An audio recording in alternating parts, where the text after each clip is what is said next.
Right, hello there. I just thought I'd show you my setup. It's a cold November day, and I've been messing around with it anyway.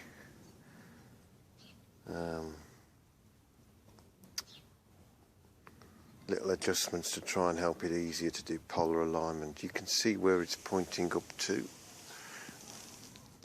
the chimney up there. That's where the pole star is that you've got to align to.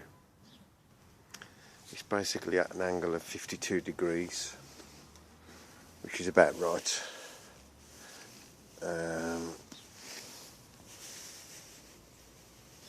There we go, you can see the I don't know whether it's focusing, but it's on there about 50. Okay, it's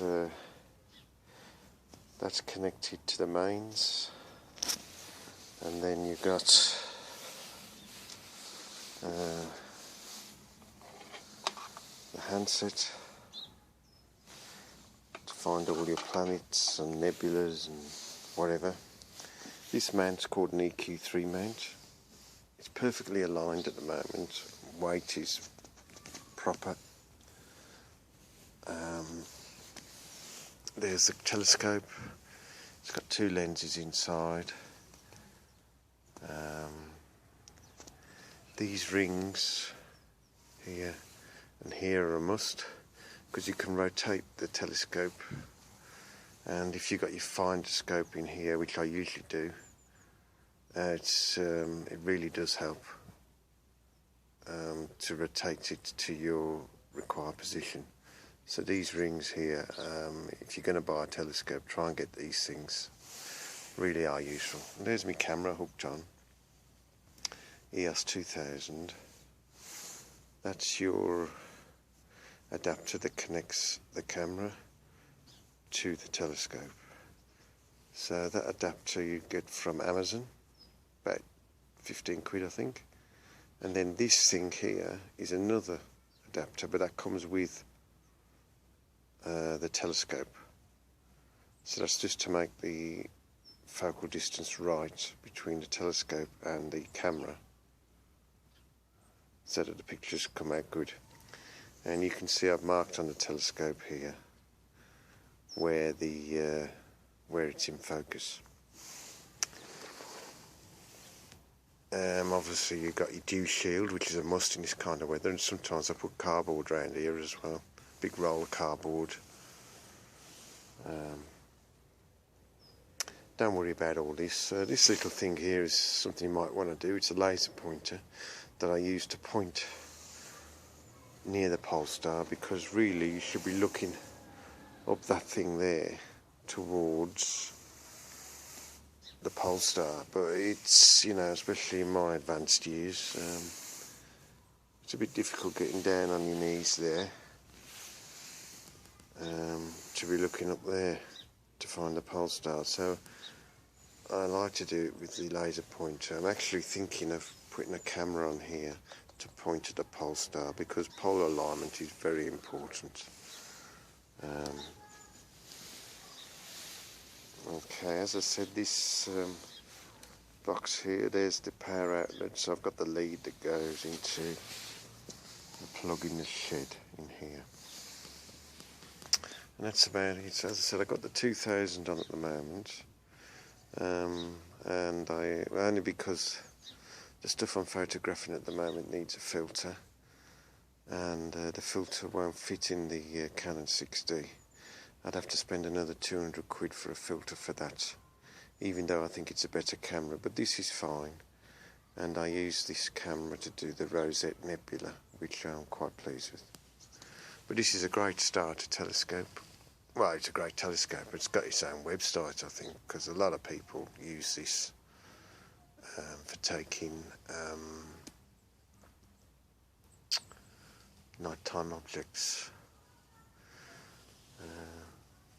As you can appreciate, setting all this up at night, you know, it's a pain, and you know, you really need to set it up in the day if you can, because there's a lot to do. It needs to be aligned. As you can see, you've got a little bubble thing here.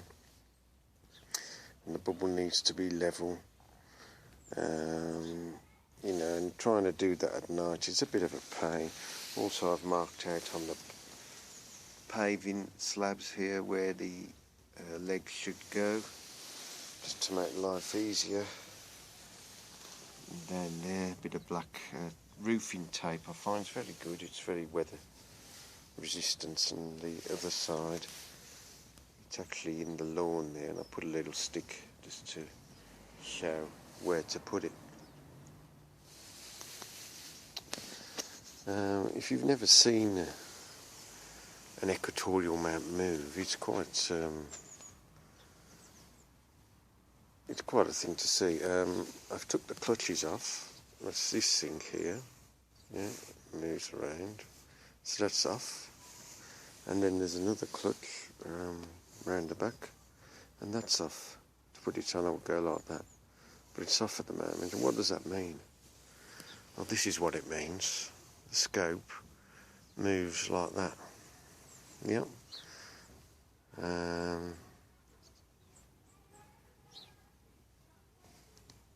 I can't remember if that's the deck axis or the other one.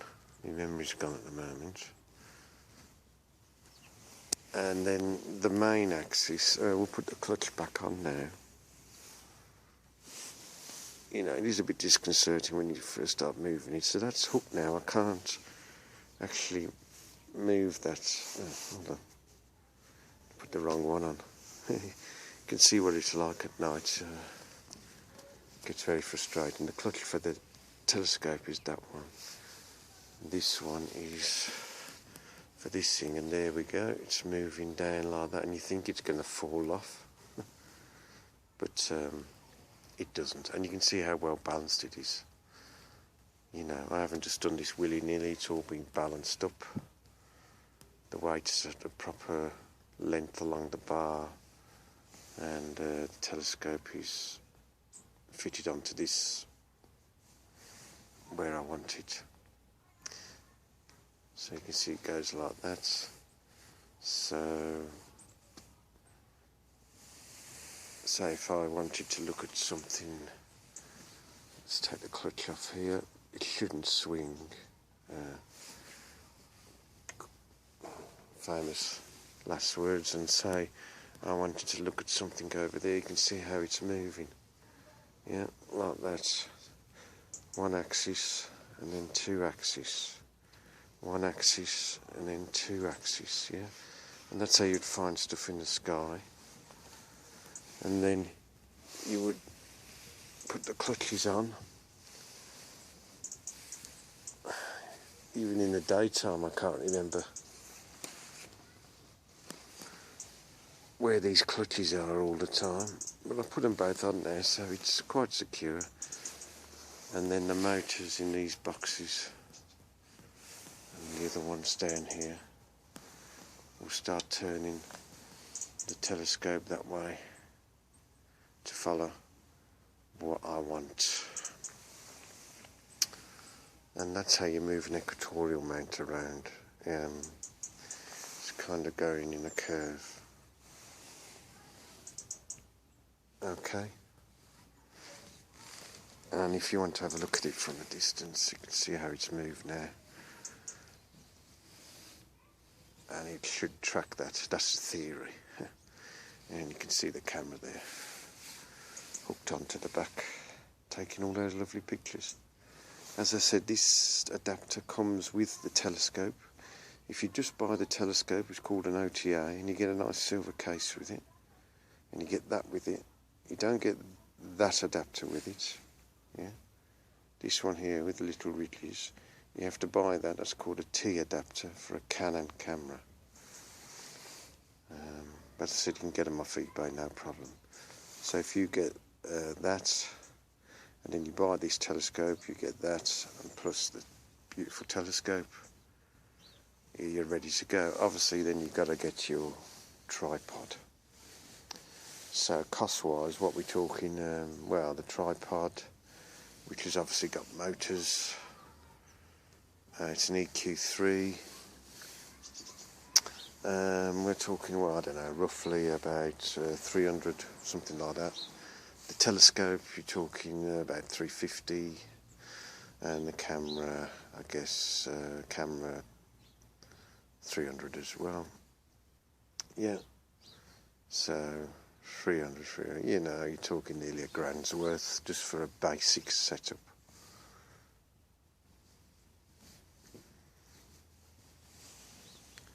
As I said, check out the EvaStar 80, Skywatcher EvaStar 80. It's got its own website. It's quite a famous telescope, used by a lot of people. You can spend a lot more on telescopes than 350, trust me. We're talking thousands.